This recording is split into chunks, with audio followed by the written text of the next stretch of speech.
لله وحده والصلاة والسلام على من لا نبي بعده أما بعد فأعوذ بالله من الشيطان الرجيم بسم الله الرحمن الرحيم وَلَقَدْ آتَيْنَا إِبْرَاهِيمَ رُشْدَهُ مِنْ قَبْلُ وَكُنَّا بِهِ عَالِمِينَ إِذْ قَالَ لِأَبِيهِ وَقَوْمِهِ مَا هَذِهِ التَّمَاثِيلُ الَّتِي أَنْتُمْ لَهَا عَاكِفُونَ إلى آخر الآية. صدق الله العلي العظيم وصدق رسوله النبي الكريم ونحن على ذلك من الشاهدين والشاكرين. اللهم ألهمنا رشدنا وأعذنا من شرور أنفسنا. اللهم وفقنا لما تحب وترضى من القول والفعل والنية. رب اشرح لي صدري ويسر لي أمري واحلل عقدة من لساني يفقهوا قولي. آمین یا رب العالمین.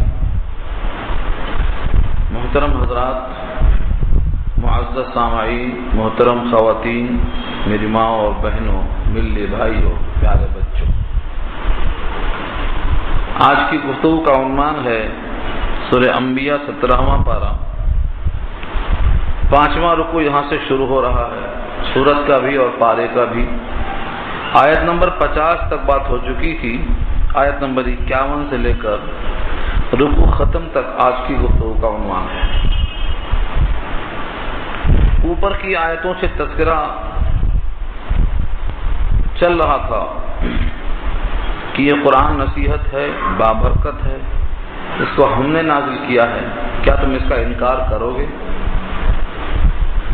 یہاں پر بات پوری ہو گئی تھی. اب اگلی بات میں تعلق یہ ہے کہ حضرت ابراہیم علیہ السلام کا تذکرہ شروع کیا کہ دیکھو ان کے ذریعے سے ماننے والوں کا نتیجہ کیا ہوا اور انکار کرنے والوں کا انجام کیا ہوا.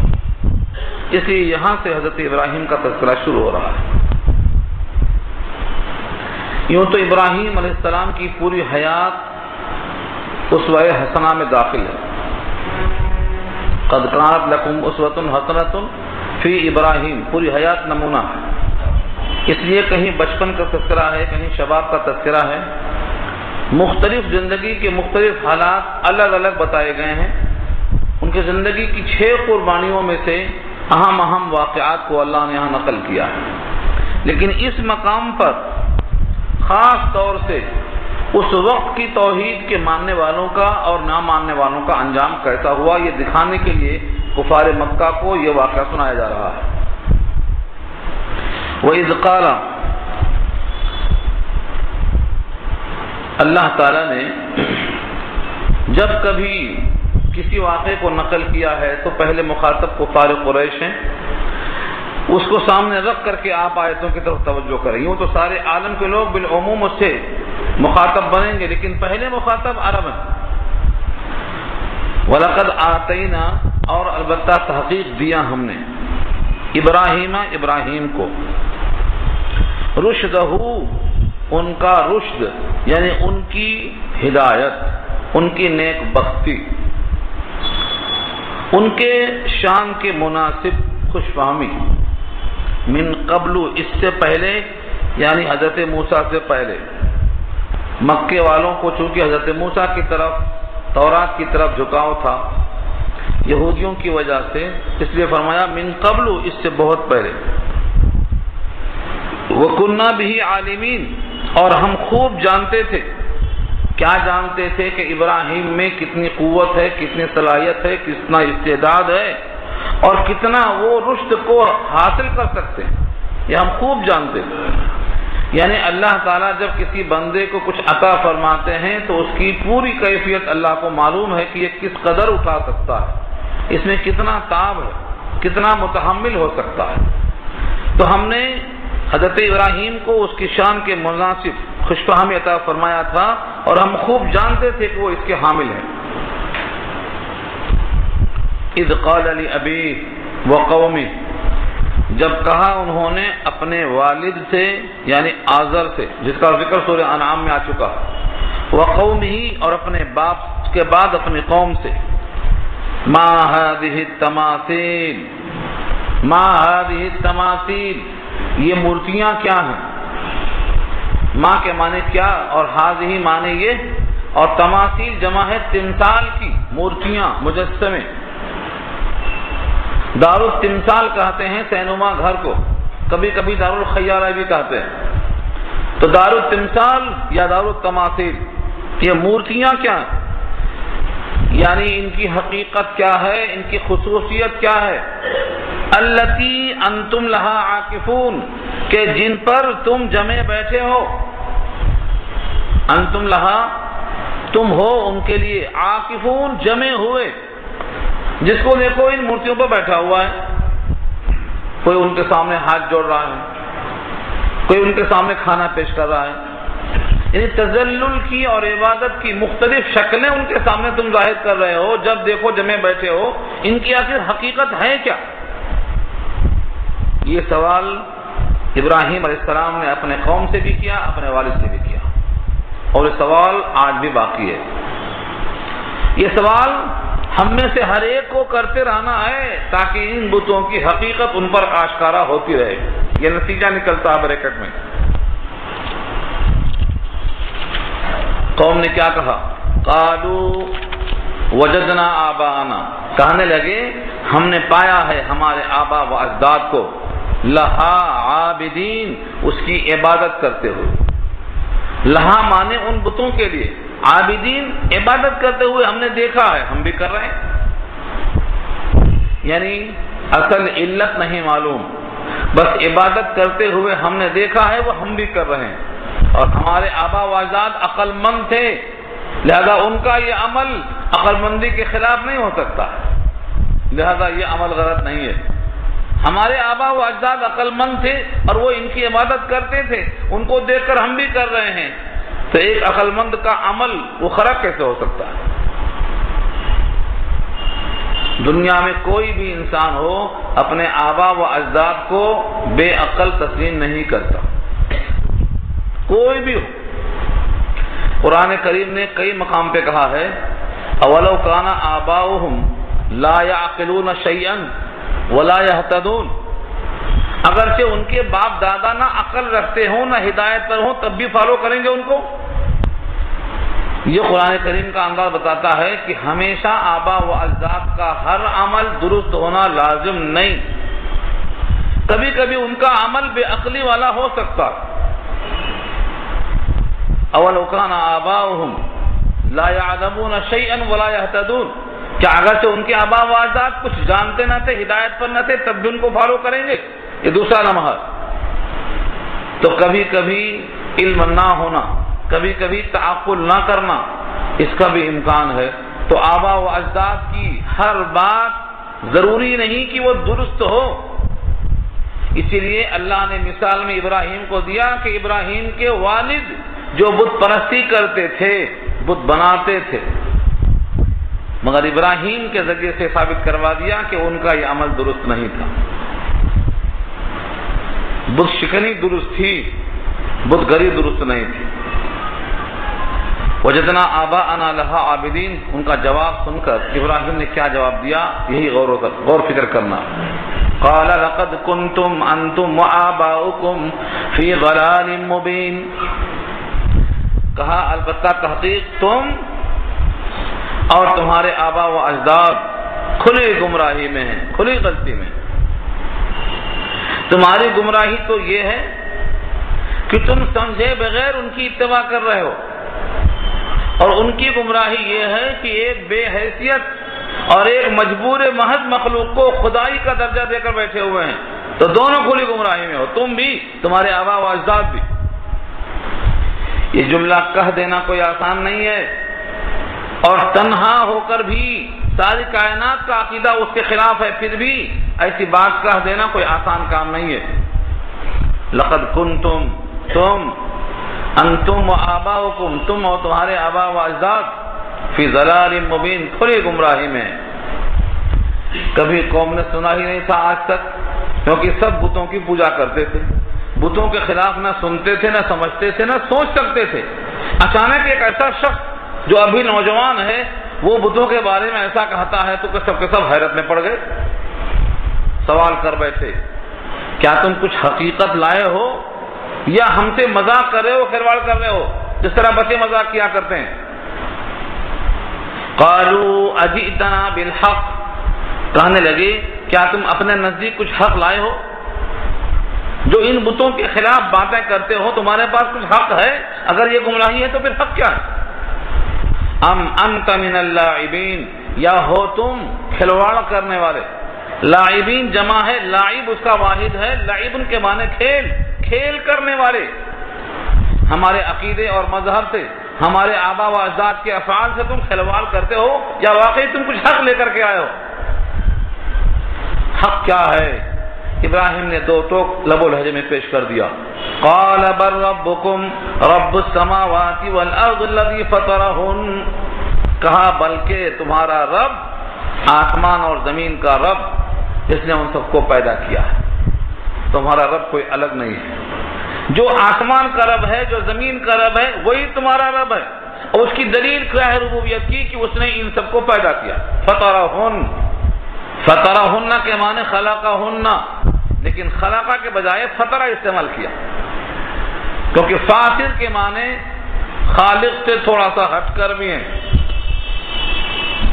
خالق کے معنی تخلیق کرنا، اور فاطر کے معنی فاطر السماوات والارض، سابقہ ڈیزائن اور سابقہ نمونے اور سابقہ کسی ریکارڈ کے بغیر ان کے تمام اشیاء کو پیدا کرنا اور نئے سرے سے پیدا کرنا، اسی کو بدیع بھی کہا جاتا ہے۔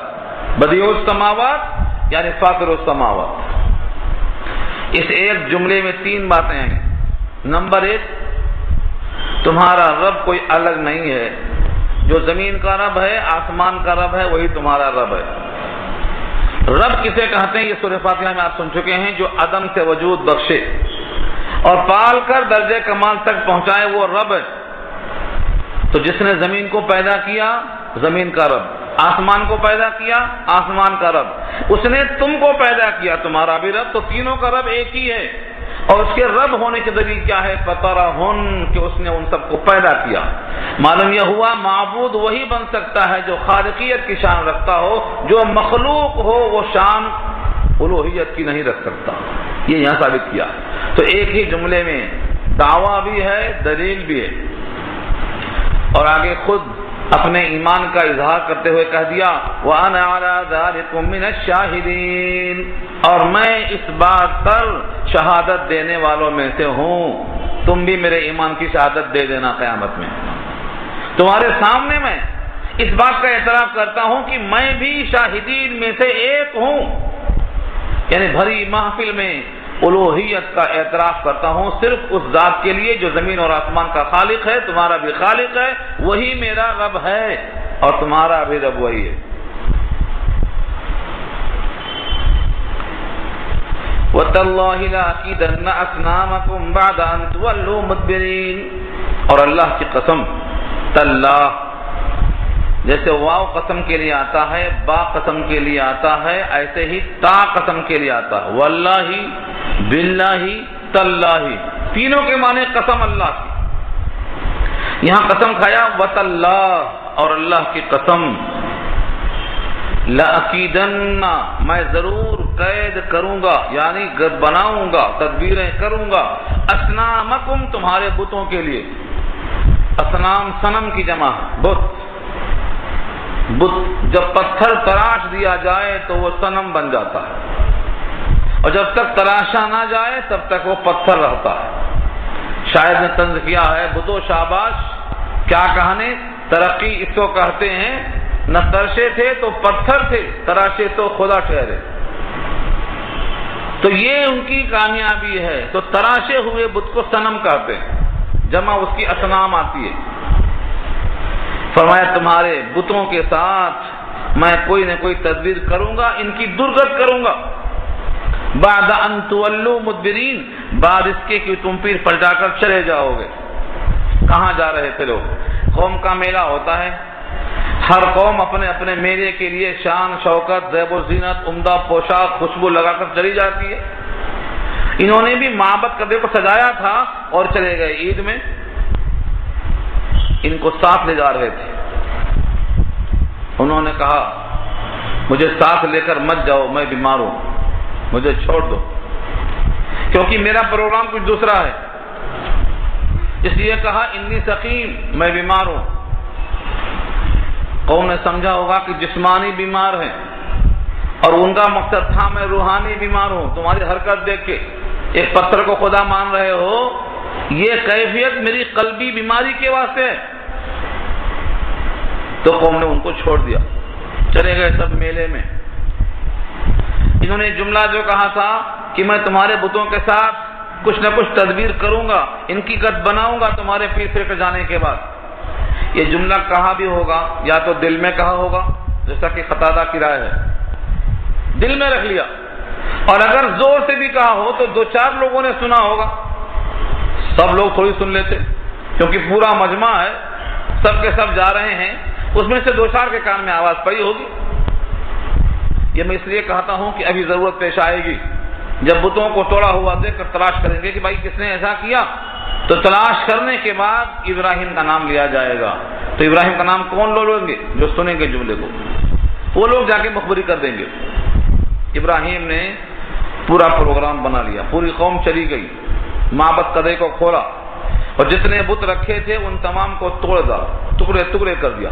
فجعلہم جزازا، فجعلہم ان کو کر ڈالا، جزاز جزدن کی جمع ہے، ٹکڑے ٹکڑے کر دینا. جزاز جزدن کی جمع ہے، ٹکڑے ٹکڑے کر ڈالا ان بتوں کو. الا کبیرا لہم، مگر ان کے بڑے کو چھوڑ دیا. اللہ کے معنی مگر، اور کبیرا لہم ان میں سے ایک بڑے کو چھوڑ دیا. کیوں چھوڑ دیا؟ کیا ضرورت تھی پیش آئی؟ لعلہم الیہ یرجعون، شاید کہ وہ لوگ اسی ایک بڑے کی طرف رجوع ہو کر پوچھیں میاں تم صحیح سالم ہو، باقی ٹوٹے پھوٹے ہیں، تم بتاؤ صحیح کس نے توڑا. الیہ یرجعون کے ساتھ کیا لفظ ہے؟ لعل، اور لعل مانے شاید، اور شاید کے معنی کہتے ہیں یقیناً کے نہیں آتے ہیں، بلکہ شاید ان کی طرف پوچھیں، شاید ان کے دماغ میں بات آئے کہ یہ بڑا بت چھوٹوں کو برداشت نہیں کر سکتا، تالاب کی بڑی مچھلی چھوٹی مچھلی کو کھا جاتی، انہیں بھی کھا گیا ہوگا. اس کو یہ بات پسند نہیں آئی کہ میرے ہوتے ہوئے لوگ دوسروں کی پوجا کریں. ابراہیم علیہ السلام نے کئی چیزوں کو چھوڑ دیا. ہو سکتا ان کے ذہن میں یہ آئے کہ جب ایک بڑا بت چھوٹے بتوں کی پرستش کو برداشت نہیں کر سکتا ہے، ان کو توڑ کے پھینک دیتا ہے، تو پھر رب العالمین اپنے ساتھ ایک مخلوق کا سجدہ کیسے برداشت کریں گے؟ سمجھانے کے لیے چھوڑ دیا ہو. تو لعلہم الیہ یرجعون کا مطلب شاید ان کے دماغ میں رجوع پیدا ہو اس معاملے کی طرف کہ چھوٹے بتوں کو بڑا بت برداشت نہیں کرتا، تو خالق مخلوق کے سجدے کو کیسے برداشت کرے گا. اور یہ بھی ہو سکتا ہے شاید جو پھاوڑا تھا یا تبر تھا جس سے توڑا تھا، وہ اسی کے کندھے پہ رکھ دیا تھا کہ آلے واردات اور موقع واردات دونوں کو دیکھ کر کے ان سے پوچھیں گے ہتھوڑا تیرے پاس برآمد ہوا ہے، تو ہی توڑنے والا ہے، شاید کہ اس کو فاعل سمجھیں گے، اور کہیں گے ان سے پوچھ لو جو ٹوٹے پھوٹے پڑے ہوئے ہیں، ان سے پوچھو انہیں کون توڑا. تو ظاہر یہ ہے کہ یہ بولنے پر قادر نہیں، تو پھر دوسرا جو بڑا بیٹھا ہوا ہے یہ توڑنے پر قادر نہیں. اور جب پورے کے پورے ناقادر ہیں تو پھر ان کی قادر عبد القادر کیوں پوجا کر رہا ہے ان کی؟ پھر یہ سوال کرنا ہے ان سے. تو حقیقت میں نفسیاتی لحاظ سے سمجھانے کے واسطے ایک کو چھوڑ دیا. تو تین احتمال ہے، لعلہم الیہ یرجعون، شاید کہ وہ لوگ بڑے بت کی طرف رجوع کریں، شاید کہ لوگ اس طرف رجوع کریں کہ جو چھوٹے بولنے پر قادر نہیں ہے تو بڑا کرنے پر قادر نہیں ہے، شاید وہ لوگ ابراہیم کی طرف رجوع کریں تو ابراہیم کو بولنے کا موقع ملے گا. جب تک قوم رجوع نہیں کرے گی بولنے کا موقع نہیں ملے گا. تو لعلہم الیہ کی ضمیر ابراہیم کی طرف بھی جا سکتی ہے، الیہ کی ضمیر بتوں کی طرف جا سکتی ہے، الیہ کی ضمیر ان کے ذہنوں کی طرف بھی جا سکتی ہے کہ وہ سوچیں کہ ایک معبود جو بڑا تھا، پتہ نہیں مجسمے میں بڑا تھا یا مرتبے میں بڑا تھا یا دونوں میں بڑا تھا، جب ایک بڑا بت چھوٹے بتوں کو برداشت نہیں کر سکتا تو خلاق اعظم ایک مخلوق کا سجدہ کیسے برداشت کریں گے؟ الیہ یرجعون، تاکہ رجوع کر لیں وہ لوگ۔ قالوا من فعل هذا بآلهتنا انه لمن الظالمین۔ پوری قوم جب آئی، میلے سے واپس آئی اور دیکھا انہوں نے تو پریشان ہو گئے۔ من فعل هذا، کس نے کیا یہ؟ کس نے کیا یہ حرکت؟ نامعقول حرکت کس نے کیا؟ بآلہتنا، ہمارے معبودوں کے ساتھ۔ دیکھیے معبود بھی آج مظلوم نظر آتے ہیں۔ مظلوم کیوں کہ ٹوٹے پھوٹے پڑے ہوئے ہیں، اتنے مظلوم ہیں کہ اپنے ظالم کا نام پتہ بتانے پر قادر نہیں، نشاندہی کرنے پر قادر نہیں، اور یہی مقصود تھا یہاں پر کہ ان کی بے بسی معلوم ہو جائے۔ انہو، بے شک شان ہے یہ، لمن الظالمین، کی وہ ظالموں میں سے ہے۔ جس نے بھی حرکت کی ہے وہ ظالموں میں سے ہے، اس کا کام اچھا نہیں ہے۔ اب جن لوگوں نے سن لیا تھا ابراہیم کی زبان سے کہ انہوں نے کہا تھا میں تدبیر کروں گا، تمہارے بتوں کے خلاف کام کروں گا، ان میں سے بعض لوگوں نے خبر پہنچا دیا، مخبری کر دیا۔ قالوا سمعنا، لوگوں نے کہا سنا ہے ہم نے، فتن، ایک نوجوان۔ فتن کے معنی نوجوان، اس میں ایک کہاں سے آیا؟ فتن کی تنوین سے۔ فتن، ایک نوجوان، یذکرہم، ان کا تذکرہ کرتا تھا، ان کا چرچا کرتا تھا۔ چرچا اچھائی کے ساتھ نہیں، برائی کے ساتھ کرتا تھا۔ یقال لہ ابراہیم، انہیں کہا جاتا ہے ابراہیم، ابراہیم کہا جاتا ہے ان کو۔ قالوا فأتوا بہ، لوگوں نے کہا بلا کر لاؤ اس کو۔ فأتوا بہ، اس کو لے کر کے آؤ، علی اعین الناس، لوگوں کی آنکھوں پر، تمام لوگوں کے روبرو لاؤ، تمام لوگوں کے سامنے لاؤ، لعلہم یشہدون، تاکہ لوگ بھی شہادت دے دیں کہ ہاں یہ مجرم ہے، یہ ہے توڑنے والا، لوگوں کے سامنے آ جائے تاکہ پوری قوم سمجھ لے کہ ہاں واقعی یہ جرم صحیح ہے، لوگ بھی گواہی دے دیں۔ ابراہیم لائے گئے، لوگوں نے سوال کیا، قالوا، پوچھا، اَأَنْتَ فَعَلْتَ هَذَا بِآلِهَتِنَا یا ابراہیم، اے ابراہیم ہمارے بتوں کے ساتھ کیا تم نے کیا یہ سب؟ یہ بہت کٹھن معاملہ ہے، پوری قوم کے سامنے ہے۔ سوچو، ایک شخص واحد ساری قوم کے سامنے لایا گیا، اور حقیقت یہ ہے کہ وہ بتوں کی بے بسی کو ظاہر کرنا چاہتا ہے۔ اگر یہ کہہ دے کہ ہاں میں نے توڑا ہے تو قوم تو توڑ کے پھینک دے گی تھوڑی دیر میں، بات واضح نہیں ہوگی۔ تو یہاں جو اصل مقصد تھا اللہ کے راستے میں مارا جانا کوئی خاص بات نہیں ہے، لیکن جو مقصد تھا کہ بتوں کی بے بسی اور بے قدری ثابت ہو جائے، اس کا موقع نہیں ملتا تھا، اس لیے انہوں نے اس رخ کو پلٹا دیا، اور یہاں انہوں نے اسناد مجازی سے کام لیا، توریہ کیا۔ توریہ کیا؟ کسی چور کو پکڑ کے اس کا ہاتھ کاٹ دیا گیا۔ اب کوئی یہ کہے کہ ہم نے تیرا ہاتھ نہیں کاٹا، تیرے برے عمل، تیرے برے کرتوت، تیرے چوری والے کام نے تیرا ہاتھ کٹوایا، تو مطلب کیا ہوا؟ نہ تو چوری کرتا نہ تیرے ہاتھ کاٹے جاتے۔ ابراہیم نے یہاں پر اپنا نفی کرنے کے بجائے یہ بڑا بت جو رکھا ہوا ہے اس کی طرف اشارہ کرتے ہوئے کہا کہ تم اس سے کیوں نہیں پوچھ سکتے ہو؟ اگر یہ بول سکتے ہیں، کیونکہ اس کے پاس آلہ برآمد ہوا، موقع واردات پہ صحیح سلامت موجود ہے، بقیہ سب ٹوٹے ہوئے ہیں، تو جو صحیح سالم ہے فرض کر لو اس نے توڑا ہوگا اور سب ٹوٹ گئے ہیں، اس سے پوچھو، اس کے سے پوچھو کہ اس نے توڑا ہے یا نہیں توڑا۔ مقصد یہ تھا کہ قوم ان کی طرف رجوع ہوگی تو کہے گی یہ تو کرنے پر قادر نہیں، اور جو ٹوٹے ہوئے ہیں وہ بولنے پر قادر نہیں، تو دونوں کے دونوں عاجز ہو گئے، اور جو عاجز ہو وہ خدا کیسے ہو سکتا ہے؟ یہ سمجھانا مقصد تھا۔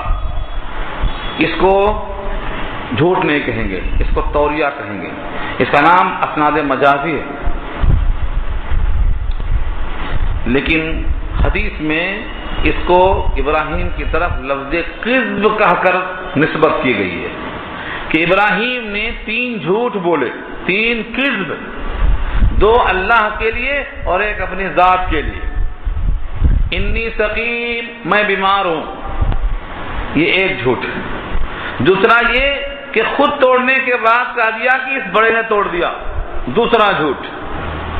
اور تیسرا کیا ہے کہ اپنی بیوی سارا کو بجائے بیوی کہنے کے بہن کہا۔ ایک بادشاہ تھا، جب آگ سے نکل کر جانے لگے ملک عراق کو چھوڑ کر شام کی طرف، تو راستے میں ایک ظالم بادشاہ تھا۔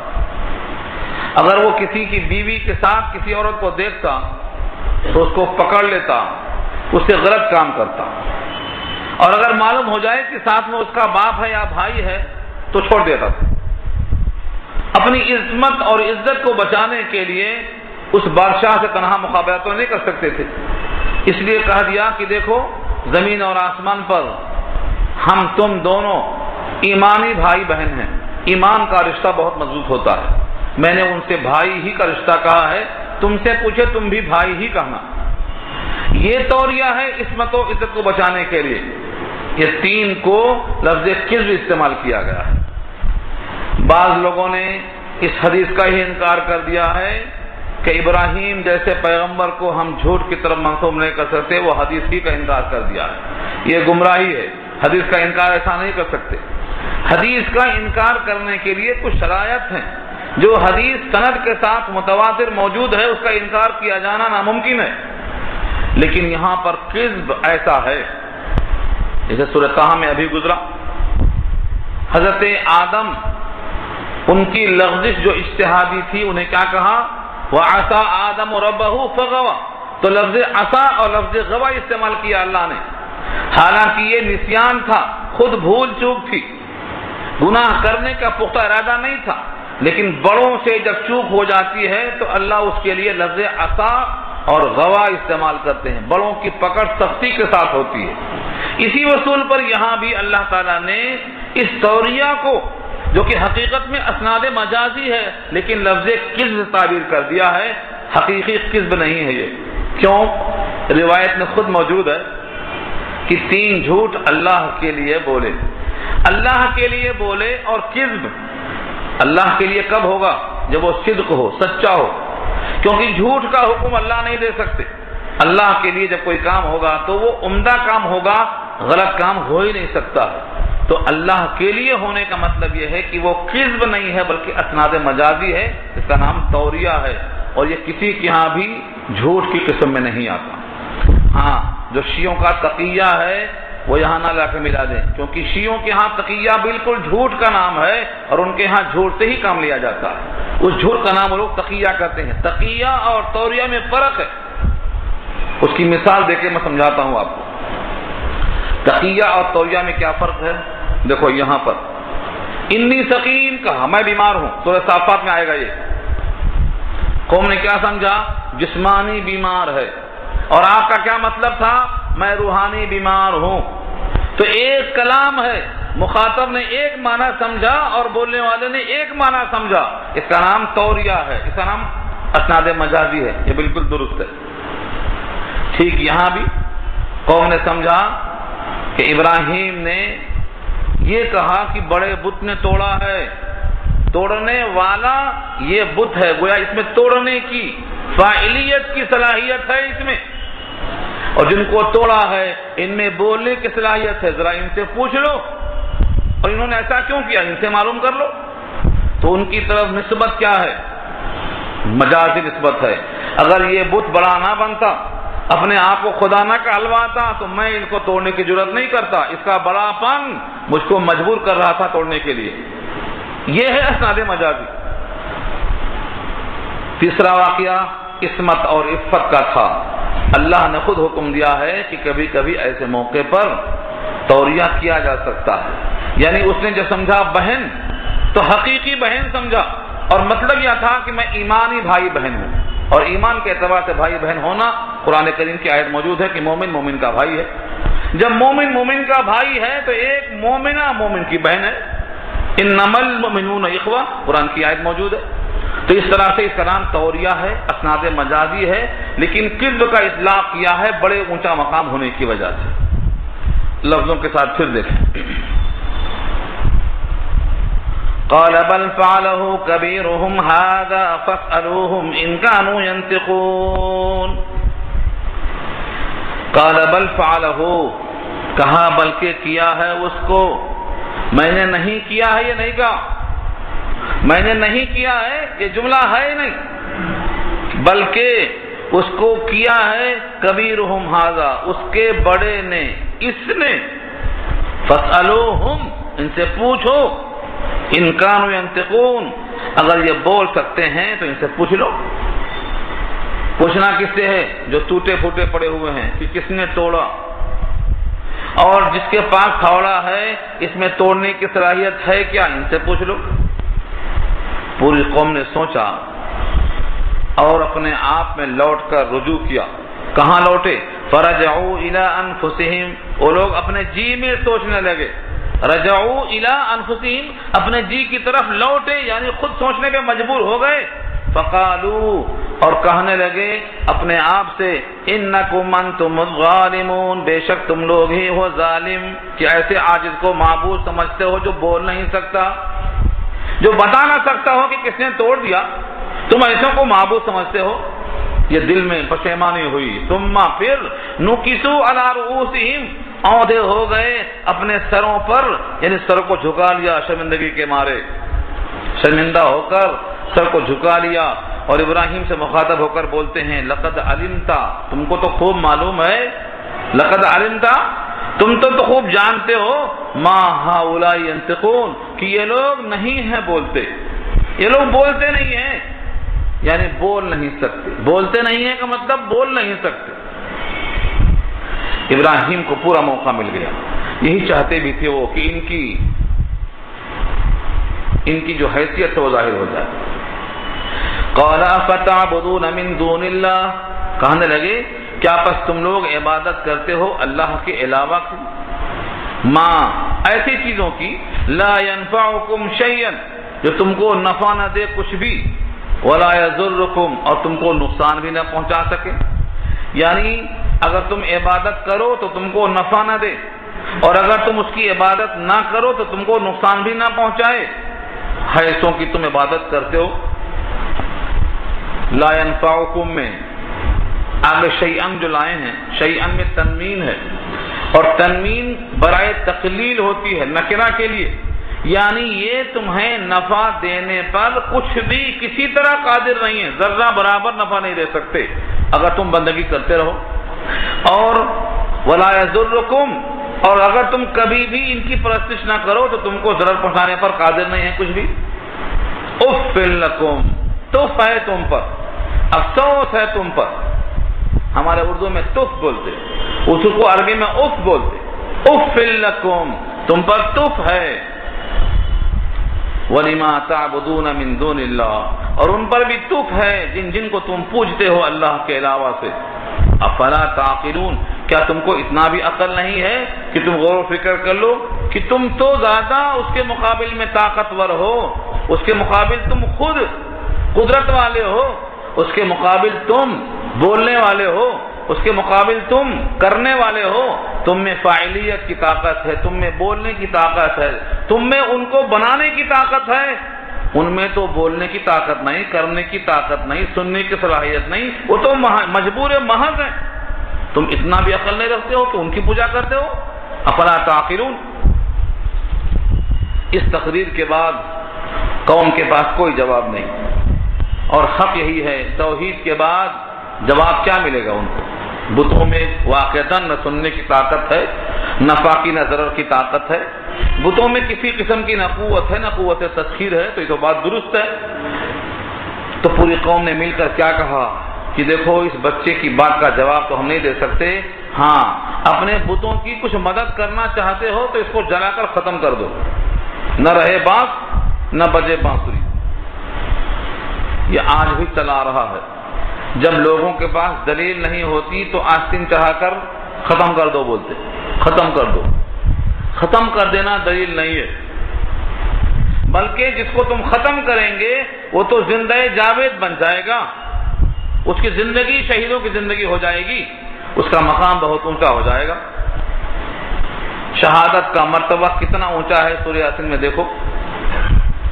اس لیے کسی کو ختم کرنے سے وہ ختم نہیں ہو جاتا، کیونکہ زندگی یہ تو ایک مرحلہ، ایک منزل ہے، یہ ختم ہونے کی جگہ ہی نہیں ہے۔ پھر دہراتا ہوں میں آپ کے سامنے کہ دنیا میں جو ہمارا قیام ہے یہ بیچ کی منزل ہے، نہ پہلی ہے نہ آخری ہے۔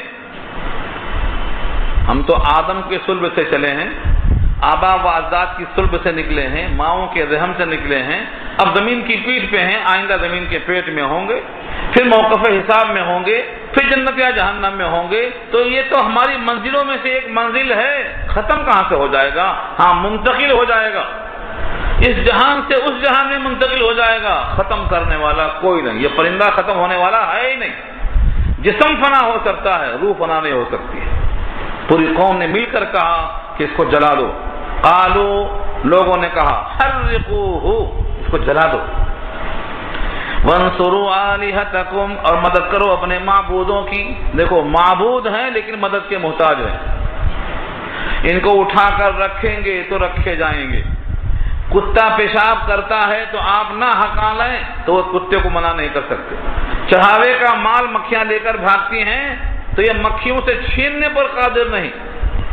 سورہ حج میں اللہ نے واضح کیا وَإِن يَسْلُبْهُمُ الذُّبَابُ شَيْئًا لَا يَسْتَنقِذُوهُ مِنْهُ ضَعُفَ الطَّالِبُ وَالْمَطْلُوبُ، اتنے کمزور ہیں کہ وہ اس سے مکھی سے چھیننے پر قادر نہیں ہے۔ لیکن قوم کہتی ہے اپنے معبودوں کی مدد کرو۔ جو مدد کے لیے محتاج ہو بھلا وہ معبود کیسے ہو سکتا ہے؟ مگر آج آپ کے ملک میں کروڑوں انسان ہیں جو انہی کو خدا سمجھ کر پوجا کر رہے ہیں، اور ہم آتے جاتے گزر جاتے ہیں۔ کبھی توفیق نہیں ہوتی ہے کہ جدی ابراہیم کہنے والے، اپنے نبی کی اتباع کرنے والے ابراہیم کی نقل کرنے کی کبھی جرات کریں۔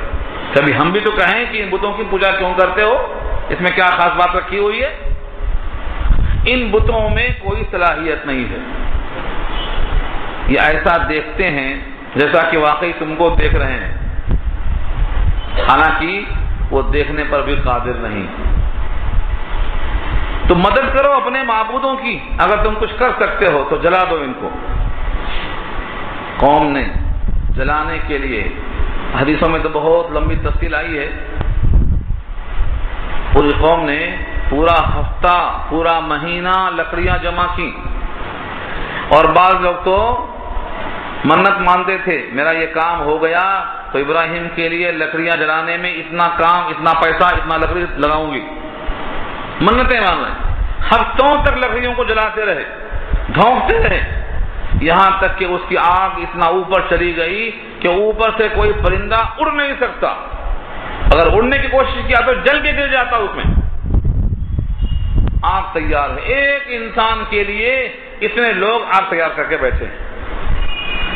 اتنے لوگوں کی آگ، اتنی آگ کی تپش، عقل کیا کہتی ہے؟ جل جائے گا۔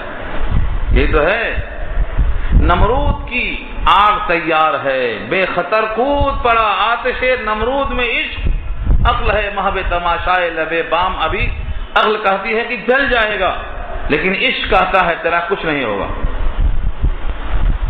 ایسے موقع پر جبریل حاضر ہوتے ہیں اور کہتے ہیں اے ابراہیم کیا کچھ کام ہے میرے لائق، کوئی خدمت ہے؟ ابراہیم کہتے ہیں حاجت تو ہے مگر تمہاری حاجت نہیں ہے، مجھ کو حاجت تو ہے لیکن تمہاری مجھ کو کوئی حاجت نہیں۔ فرمایا اپنے رب سے کہہ لو۔ فرماتے ہیں میرا رب میں جو سوال کروں گا اس سے پہلے سے وہ میرے حالات کا احاطہ کیے ہوئے ہے، اس کا علم محیط ہے، ایک ایک ذرے کا احاطہ کیے ہوئے ہے۔ رب خلیل کو خلیل کا پورا حال معلوم ہے کہ میں کیوں جل رہا ہوں، کیوں جلایا جا رہا ہوں، جلانے والے کون لوگ ہیں، وہ لوگ کتنے قادر ہیں، سب چیزیں مجھے معلوم ہیں۔ یہ ابراہیم کی خلت، کسی کی حاجت نہیں۔ ابلیس نے کہا کہ ان کو کیسا پھینکیں گے کہ بیچوں بیچ میں گریں، ایسا پھینکیں گے تو قریب میں رہ جائیں گے، جب تک بیچ میں نہ جائیں تو منجنیق، جس کو ہم گوپی کہتے ہیں، گوپی دور سے پھینکنے کا طریقہ سکھا دیا کر کے ابراہیم کو پھینکا گیا رسیوں میں باندھ کے گوپیا کے ذریعے. جب وہ آگ میں گرتے ہیں تو اللہ تعالیٰ نے ابراہیم کی خودداری کا لحاظ کرتے ہوئے جبریل کو نہیں بھیجا، براہ راست آگ سے بات کرنا شروع کر دیا اللہ نے، اے آگ تو ٹھنڈی ہو جا، تو سلامتی ہو جا ابراہیم پر. کیونکہ جب خلیل کو کسی کا واسطہ پسند نہیں ہے تو رب خلیل کو بھی کسی کا واسطہ کیوں چاہیے؟ اس کے حکم کے تابع ہیں، سارے کائنات حکم مانتی ہے. رب خلیل نے خود حکم دے دیا، قلنا یا نار، ہم نے کہہ دیا کہ اے آگ کونی ہو جا تو بردن ٹھنڈی، و سلامن اور سلامتی علی ابراہیم ابراہیم پر. 3 لفظ ہیں. شارحین لکھتے ہیں کہ اللہ نے یا آگ کہا، اے آگ اے نور. کیوں؟ مخاطب براہ راست آگ سے ہو گئے، کیونکہ دنیا کی ہر مخلوق اللہ کا حکم براہ راست مانتی ہے. ہم سمجھتے ہیں آگ میں شعور نہیں ہے، آگ کیا حکم مانتی ہے. جب حضرت عمر نے دریائے نیل کے نام خط لکھا تھا تو لوگ کہتے تھے عمر کی بات دریا کیا سنے گی. حضرت عمر نے کیا کہا تھا، اگر تو اللہ کے حکم سے جاری ہے تو اللہ کے حکم کو زمین پر نافذ کرنے والا خلیفہ عمر تم سے کہتا ہے کہ اللہ کی خاطر رک جا. تو جب یقین ہوتا ہے لوگوں کو کہ کائنات کا ذرہ ذرہ اللہ کے حکم کا پابند ہے تو اس کو مخاطب کرنے میں ہچکچاہٹ نہیں ہوتی. تو اللہ نے آگ کو حکم دے دیا اور آگ نے قبول کر لیا. مزار ہے جو آگ انکار کرے. اب جتنے لوگ مادہ پرست ہیں وہ کہتے ہیں آگ کا کام جلانا ہے لہذا آگ ٹھنڈی نہیں ہو سکتی. جو کہتے ہیں پانی میں غرق ہوئے تو پانی میں آگ نہیں لگ سکتی. لیکن قرآن نے یہ واضح کیا ہے کہ تمام چیزوں کے اندر جو خواص ہیں وہ اللہ کے حکم کے تابع ہیں. فرعون کو اللہ نے کہا پانی میں غرق ہوا لیکن آگ میں نکلا، وہاں پانی آگ بن گیا. سورہ نوح میں دیکھو اغرقوا فادخلوا نارا، فرعون کہاں ڈوبا؟ پانی میں ڈوبا. اغرقوا غرق ہوا پانی میں، ادخلوا نارا داخل ہوا آگ میں. اور دونوں پاسٹ ٹینس میں ہے، دونوں ماضی میں ہے، یعنی جیسے ہی پانی میں غرق ہوا ویسے ہی آگ میں نکلا. تو پانی میں آگ کی طاقت اور آگ میں سلامتی اور ٹھنڈک کی طاقت، یہ دونوں اللہ کے تابع ہے. ابراہیم کے لیے جس طرح آگ نے ٹھنڈک کا کام کیا، برف کا کام کیا. آپ جانتے ہیں فرعون کے لشکر کو ڈبانے کے لیے پانی کو اللہ نے موسیٰ کو بچانے کے لیے دیوار بنایا تھا. چلے گئے تو پھر دیوار کو پانی بنا دیا. لیکن جو مادہ پرست ہیں وہ ان چیزوں کو ماننے پر تیار نہیں ہیں. یہ تو معجزات ہیں، معجزات. اور معجزات کہتے ہی اسی کو ہیں جو خرق عادت ہو، عام انسانوں سے نہ ہو سکتا ہو. تو اللہ کا فعل ہے اور اللہ ہر چیز پر قادر ہے.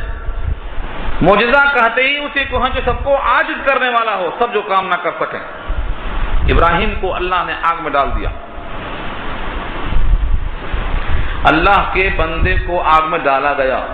رسیاں جو جسم پر لگی تھیں جن سے باندھا گیا تھا ابراہیم کو، آگ نے اس رسی کو جلایا لیکن جسم کا ایک رونگٹا نہیں جلایا.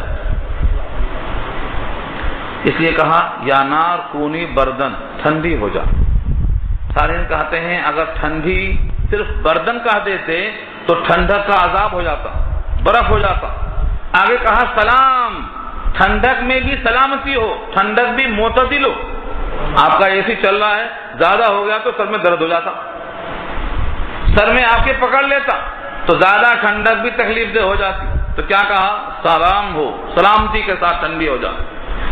لکھا ہے اگر آگے اعلی ابراہیم نہ ہوتا تو ساری کائنات کی آگ بجھ جاتی، تو پھر کھانا پکنا مشکل ہوتا.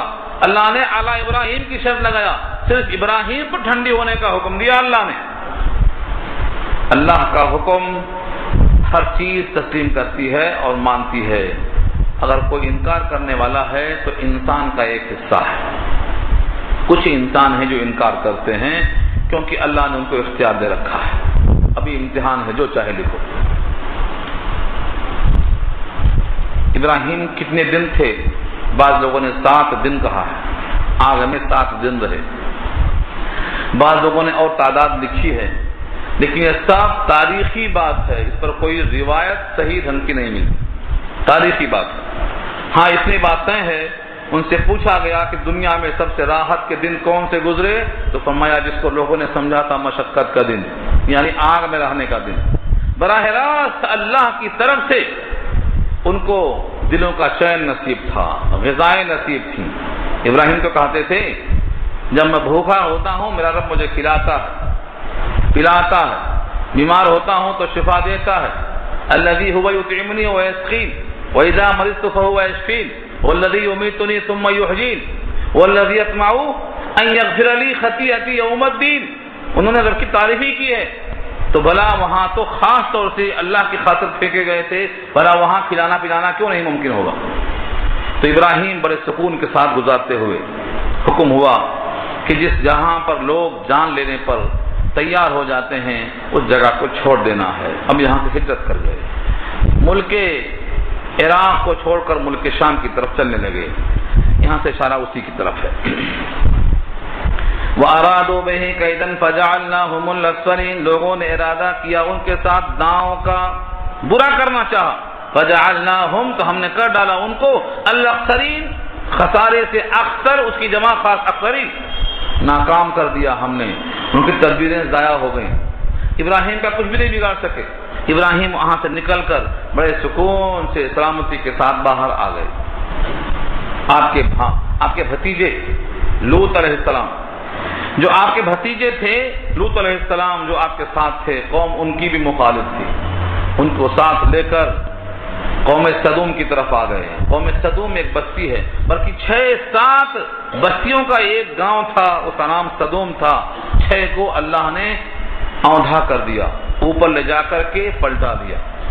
ایک بستی کو چھوڑا جہاں حضرت لوط علیہ السلام رہا کرتے تھے. وَنَجَّيْنَاهُ وَلُوطًا، اور نجات دیا ہم نے ان کو اور لوط کو. إِلَى الْأَرْضِ الَّتِي بَارَكْنَا فِيهَا، اس زمین کی طرف جس کو ہم نے برکتوں سے نوازا، مراد ملک شام ہے. فیہا، اس جگہ میں برکتوں سے جہاں ہم نے نوازا تھا. للعالمین، سارے جہان کے لیے. سارے انبیاء وہاں مدفون ہیں، سارے سے مراد بہت زیادہ. اور وہاں پر انبیاء کا آنا جانا رہا. بیت المقدس وہاں پر قبل اول رہا. اور ظاہری اور باطنی برکات وہاں اللہ نے زمین میں زرخیزی، خوشحالی رکھی، فضائیں بڑی عمدہ رکھی. اور ابھی جو اہم معرکۃ الآرا جنگیں ہیں یہ سب وہیں ہونے والی ہیں. بیت المقدس میں اور دمشق کے جامع مسجد سے حضرت عیسیٰ کا نزول تو ابھی باقی ہے. ان کی تفصیلی بحث سورہ کہف کے آخر میں آ چکی ہے. تو یہ سب چیزیں اس مقام کو برکت والا کہا گیا ہے، وہاں کی طرف منتقل کر دیا گیا. انہوں نے بڑھاپے میں اللہ سے دعا کی تھی. وَوَهَبْنَا لَهُ اسحاق، تو ہم نے ان کو دے دیا اسحاق، پہلا بیٹا اسحاق دیا. کس سے؟ یہ بھی تو جاننا ضروری ہے. حضرت سارہ پہلی بیوی ہیں، ان سے اسحاق پیدا ہوئے. لیکن اگر پہلے پیدا ہو جاتے تو ہاجرہ ابراہیم کے نکاح میں کیوں آتی؟ ہاجرہ کو تو اسی ظالم بادشاہ نے تحفے میں دے دیا تھا. قصہ یہ کہ جب ظالم بادشاہ راستے سے خبر ملی کہ حضرت سارہ جا رہی ہیں، ابراہیم کے ساتھ ہیں، بڑی خوبصورت ہیں، پکڑ کے لائی گئی. اس نے ہاتھ ڈالنا چاہا، اللہ نے اس کو معذور کر دیا، اپاہج کر دیا، اس کا ہاتھ چھل ہو گیا، زمین پہ تڑپڑا رہا تھا. اس نے کہا سارہ مجھے بچا لو، دعا کر دو میں تم کو چھوڑ دوں گا. حضرت سارہ نے دعا کر دیا، وہ ٹھیک ہوگا. پھر خراب ہوئی نہیں، پھر ہاتھ ڈالنا چاہا، پھر اپاہج ہو گیا. مجھے یہاں مماثلت دکھائی دیتی ہے. نبی صلی اللہ علیہ وسلم جب جا رہے تھے، ہجرت کر رہے تھے، تو قریش نے کہا تھا جو محمد کا سر لائے گا صلی اللہ علیہ وسلم ان کو ہم سرخ 100 اونٹ انعام میں دیں گے. سراقہ ابن جاشم گھوڑا لیے پہنچ گیا. اتنا فاصلہ تھا کہ وہ دیکھ رہا تھا صدیق اکبر گھوڑے پر جا رہے ہیں. آپ کی قرات کی آواز کان میں آ رہی تھی. اللہ کے فضل سے ایسا ہوا کہ اسے گھوڑے کو ٹھوکر لگی، زمین میں دھنس گیا. یاد ہے واقعہ حضرت النبی کا سراقہ نے کہا کہ میں اپنی حرکت سے باز آتا ہوں، دعا کر دو گھوڑا نکل جائے۔ آپ نے دعا کر دیا، گھوڑا نکل گیا۔ یاد آیا کہ پھر 100 گھوڑے ملیں گے، 100 اونٹ ملے گا انعام میں، پھر آگے بڑھا۔ 1 بار 2 بار 3 بار ایسا ہوا، لیکن ہر بار ناکام ہونے کے بعد اس کو یقین آ گیا کہ یہاں معاملہ کچھ ایسا ہے کہ میں قادر نہیں ہو سکتا، اس لیے آگے بڑھ کے بولتا ہے کہ میں اب کچھ نہیں کروں گا، میرے واسطے ایک امان لکھ دو، امان، کل کے دن جب آپ کامیاب ہوں گے تو میری گردن نہ ماری جائے، امانت نامہ لکھ دو میرے واسطے، امان۔ آپ نے کہا ابو بکر صدیق سے کہ لکھ دو ان کے لیے، امان ہے۔ اور کہا سراقہ تم جس انعام کی لالچ میں نکلے ہو وہ انعام چھوڑو، تمہارا اس وقت کیا حال ہوگا جب تمہارے ہاتھ میں کیسر و قصرہ کے کنگن ہوں گے۔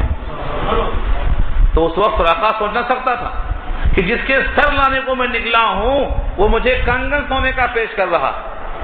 عمر فاروق کے زمانے میں جب کسرا فتح ہوا اور قیصر کی فتح ہو گئی، ان تمام کو لیٹا گیا تو سراقہ کے ہاتھ میں کنگن پہنا کر حضور نے کہا سراقہ یاد کر نبی کی بات سچی نکلی۔ تو لالچ ایسی چیز ہوتی ہے، اس راستے سے جانے کی چکر میں تھا جبکہ یہاں قربت میں آ کر ملنے والا ہے۔ ٹھیک یہاں بھی وہی حال ہے۔ سارا کے اوپر اس نے ہاتھ ڈالا، 3 بار اس کا ہاتھ چھل ہوا، اپاہج ہوا، اور 3 بار سارا نے دعا کی۔ اس نے بیزار ہو کر کہا کہ تم نے کوئی جنیاں کو لے آئے، یہاں سے لے جاؤ، جہاں سے لائے وہاں چھوڑ کے جاؤ۔ اور چلتے چلتے کہا ہاں سنو، ہاں اجرک، یہ تمہارا اجر ہے، تمہارا یہ محنتانہ ہے۔ وہ کیا پیش کیا؟ ہاجرہ کو پیش کیا، ہاں اجرک، تیرا یہ محنتانہ ہے۔ وہ ہاں اجرک جا کے ہاجرہ ہوا۔ بعض کہتے ہیں کہ وہ اس کی بیٹی تھی اور بعض کہتے ہیں وہ ان کی باندھی تھی، تاریخی بات ہے واللہ عالم۔ یہودی کہتے ہیں کہ وہ باندھی تھی تاکہ ان سے پیدا ہوئے اسماعیل، تو بنی اسماعیل ایک باندھی کے بیٹے ثابت ہوں گے، اور وہ اپنی بیٹی تھی تو بادشاہ کی بیٹی سے پیدا ہوئے تو شہزادی سے پیدا ہونا ثابت ہوگا۔ بہرحال ہاجرہ تحفے میں آئی تھی۔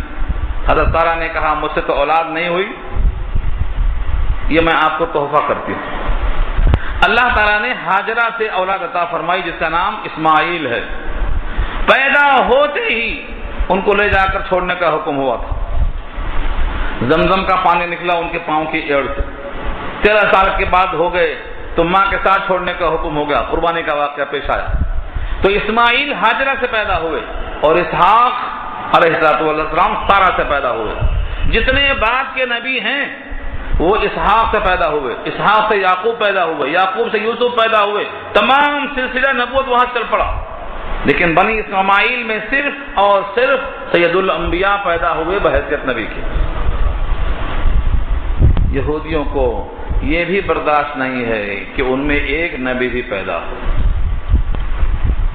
اللہ تعالیٰ نے یہاں ذکر کیا وَوَهَبْنَا لَهُ اسحاق، کہ ہم نے ابراہیم کو ہبہ کیا، ہجرت کے بعد ہم نے اسحاق کی شکل میں ان کو بیٹا دیا، وَيَعْقُوب، اور پوتا بھی دیا، کیونکہ اسحاق کے بیٹے یعقوب ہیں، اسحاق کے بیٹے یعقوب ہیں، دونوں پیغمبر ہیں۔ آگے فرمایا نافلہ، نافلہ مانے زائدہ، انعام کے طور پر دیا ہم نے۔ انہوں نے صرف بیٹا مانگا تھا، میں نے بیٹا بھی دیا، پوتا بھی دیا۔ سورہ صافات میں بحث آئی ہے تو من وراء اسحاق یعقوب، اور اسحاق کے پیچھے ہم نے یعقوب کی خوشخبری دے دی۔ ابھی بیٹا بھی نہیں پیدا ہوا، بیٹا پیدا ہونے سے پہلے کہہ دیا ایک بیٹا ہوگا، اس بیٹے کا بیٹا ہوگا۔ اس سے معلوم یہ ہوا کہ ذبیح اللہ اسماعیل ہیں۔ اگر اسحاق ذبیح اللہ ہوتے تو ان کی پیدائش کے پہلے اگر بول دیتے کہ ان سے ایک پوتا بھی پیدا ہوگا تو ان کو ذبح کرنے کا امتحان بے معنی ہو جاتا۔ یہ تفصیلی بحث سورہ صافات میں آ چکی ہے۔ اللہ فرماتے ہیں وَكُلًّا جَعَلْنَا صَالِحِينَ، اور ہم نے بنایا تھا سب کو نیک، صالحین، اعلیٰ درجے کا نیک بنایا تھا۔ اور انسانوں میں اعلیٰ درجے کا نیک کون ہو سکتا ہے؟ جو نبی ہوتا ہے، نبوت جس کو مل جاتی ہے۔ تو اشارہ یہ ہے کہ ہم نے ان کو نبوت کا مقام دیا۔ یعقوب بھی نبی ہیں، اسحاق بھی نبی، یہ 4 پشتیں مسلسل نبی ہیں۔ وَجَعَلْنَاهُمْ أَئِمَّةً، اور بنایا ہم نے ان کو امام، امام کی جمع ائمہ، پیشوا۔ یہ مقتدا ہیں، پیشوا ہیں. کیا کرتے ہیں یہ؟ یہدون بامرنا، ہمارے حکم کے مطابق لوگوں کو ہدایت کرتے ہیں، ہادیوں کا کام کرتے ہیں یہ. یعنی یہ خود کے خود صالح ہیں، نیک ہیں، مقتدا اور پیشوا ہیں، لوگوں کا ہمارے حکم کے مطابق ہدایت کرتے ہیں.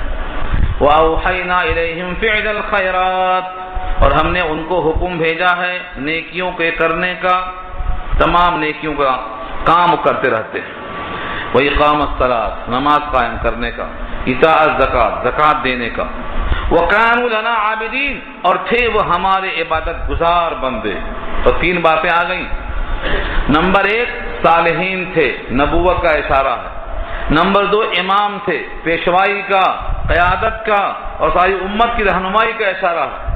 اور نمبر 3 وہ عابدین، عبادت گزار تھے. تو یہ لوگ عبادت میں بھی فائق تھے، علم میں بھی فائق تھے اور لوگوں کی رہنمائی کرنے میں بھی فائق تھے. یہ اللہ نے خوب ان کو نوازا. اور ساتھ میں ان کے جو بھانجے تھے، بھتیجے تھے، حضرت لوط علیہ السلام، ان کا ذکر فرمایا وَلُوطًا آتَيْنَاهُ حُكْمًا وَعِلْمًا، اور لوط علیہ السلام کو ہم نے دیا حکم اور علم. حکم سے مراد احکامات یعنی نبوت، وعلمًا اور علم یعنی کیسے کریں اور کیا کریں. وَنَجَّيْنَاهُ مِنَ الْقَرْيَةِ، اور نجات دیا ہم نے ان کو اس بستی سے، الَّتِي كَانَتْ تَعْمَلُ الْخَبَائِثَ، جو بستی والے گندے کام کرتے تھے. در منصور میں 10 کام بتائے گئے ہیں جو گندے کام کرتے تھے لوگ. ان میں مردوں سے مرد کی خواہش پوری کرنا سر فہرست ہے. گانا بجانا، شراب پینا، راستوں میں لوگوں کو چھیڑنا، تالیاں بجانا، راستہ چلنے والوں پر جملے کسنا، لوٹ لینا، یہ سب ان کے کام تھے. داڑھیاں چھیلنا، موٹیں بڑی بڑی رکھ کے ڈراؤنی شکلیں بنا کر کے لوگوں کو لوٹ لیا کرتے تھے.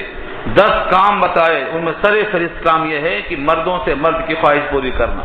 یہ سب سے پہلے اس کائنات میں، اس زمین پر، اسی قوم میں اس کام کو شروع کیا تھا. فرمایا وَنَجَّيْنَاهُ مِنَ الْقَرْيَةِ، ہم نے اس بستی سے ان کو بچا لیا، نجات دے دیا. الَّتِي كَانَتْ تَعْمَلُ الْخَبَائِثَ، جو گندے کام کیا کرتی تھی. اللہ نے فرشتوں کو بھیجا، تفصیل سورہ ہود میں آ چکی ہے، میں اشارہ کر دوں. اللہ نے فرشتوں کو بھیجا لیکن امرد بچوں کی شکل میں بھیجا، حسین بچوں کی شکل میں. پوری قوم آ گئی. حضرت لوط پریشان ہو گئے. انہوں نے کہا پریشان مت ہو، ان کے ہاتھ ہم تک نہیں پہنچیں گے، ہم کون ہیں ان کو معلوم ہو جائے گا. جیسے وہ قریب پہنچے انہوں نے صرف ہاتھ پھیر دیا، پورے اندھے ہو گئے، کیونکہ فرشتے ہیں یہ. لا تصل الیہ نکرہم، کسی بھی حال میں یہ ہم تک نہیں پہنچیں گے، آپ ان کی فکر مت کیجیے. ان کے ہاتھوں سے تو اندھے ہو گئے. اس کے بعد ان فرشتوں نے پتھراؤ کیا، پتھروں کی بارش کی. وَأَمْطَرْنَا عَلَيْهِمْ مَطَرًا فَسَاءَ مَطَرُ الْمُنذَرِينَ، پتھروں کی بارش کرنے کے بعد جبریل نے ان کی بستی کو اٹھا کر اوپر لے جا کر فَجَعَلْنَا عَالِيَهَا سَافِلَهَا، اوپر لے جا کر کے اس کو اوندھا پلٹا دیا. تو اس طریقے سے ان پر اللہ نے پتھروں کی بارش کی اور بستی کو پلٹا دیا. کیوں؟